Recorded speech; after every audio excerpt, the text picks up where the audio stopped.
Non, non, non, non, non, non, non. Nous n'avons pas besoin de technique. Elle est sur YouTube. La technique, la meilleure technique qui soit dans le jiu-jitsu brésilien est présentée gratuitement par des champions et des coachs de renommée internationale sur YouTube.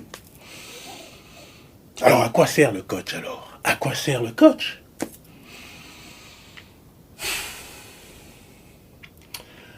Bonjour, c'est Jean-Serge Moulumba, le spécialiste de tes relations plus épanouies au quotidien. Je voudrais revenir ici sur cette notion que j'aborde assez régulièrement, à savoir que tu n'as pas besoin d'apprendre la technique, elle est sur YouTube. Quand tu vas en cours de jiu-jitsu brésilien et qu'on te propose d'apprendre la clé de bras depuis la garde fermée, eh bien tu vas sur YouTube, tu cherches Roger Gracie qui est l'entité par définition de la garde fermée en compétition, qui a démontré X fois à quel point il était compétent dans le domaine, eh bien tu pourras trouver des instructions précises que tu pourras regarder à loisir, c'est-à-dire pendant des heures et des heures et des heures et des heures pour comprendre la technique de la clé de bras depuis la garde fermée. Donc ça veut dire quoi? C'est-à-dire que ton coach qui est un illustre inconnu dans la communauté du jiu-jitsu brésilien à l'international vient te proposer de t'enseigner la clé de bras depuis la garde fermée et toi, tu écoutes avec attention. Alors tu écoutes et tu as raison, c'est ton coach. C'est ton coach et il est là pour t'aider. Seulement voilà, ton coach prend son expérience comme la seule ressource viable et fondamentale pour te transmettre ce bagage à propos de la clé de bras depuis la garde fermée. Ce qui est une aberration. Pourquoi? Parce que même si son expérience est très bonne, puisqu'il est ceinture noire, il est parmi l'élite dans la population générale dans le monde. Il fait partie des gens qui ont atteint un grade supérieur. Même si c'est le cas, eh bien, il reste une référence très très très locale, très loin de ce qui se fait au plus haut niveau. Et ça, c'est prioritaire. Alors à moins que lui-même n'ait fait la démarche, je veux dire, vois-tu, je te propose mon enseignement sur la garde fermée, clé de bras, etc. Mais je vais te préciser ce que les meilleurs font, notamment ce que fait Roger Gracie ou ce que fait Mika Galvao dans sa garde fermée. Comme ça, tu auras non seulement mon parcours, mais tu auras aussi une vraie mise à jour de ce qui se fait à l'international et de ce qui se fait aussi aujourd'hui. Voilà quelqu'un qui n'aime pas seulement le jiu-jitsu, mais quelqu'un qui apprécie d'abord de voir ses élèves heureux.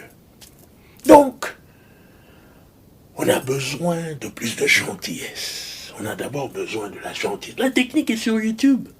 Tu prends n'importe quel domaine, tu prends n'importe quelle technique qui va t'être montrée ce soir, au cours collectif. Eh bien, tu retournes sur l'instant sur YouTube et tu tapes le nom de la technique. Tu verras une démonstration en compétition high level. Tu verras une démonstration dans les seminars et tu verras un champion te donner la technique.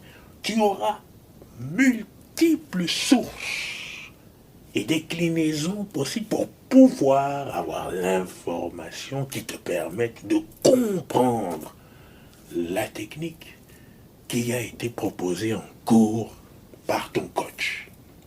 Ton coach qui, au demeurant, est un illustre inconnu dans le grappling international puisqu'on ne le connaît pas. Oui, c'est la réalité dans le sport du jiu-jitsu brésilien. La France et son enseignement ne sont pas encore référencés comme des destinations incontournables, comme c'est le cas pour le judo. Le judo caracole avec la France. Le judo est au sommet, mais ce n'est pas le cas du jiu-jitsu brésilien.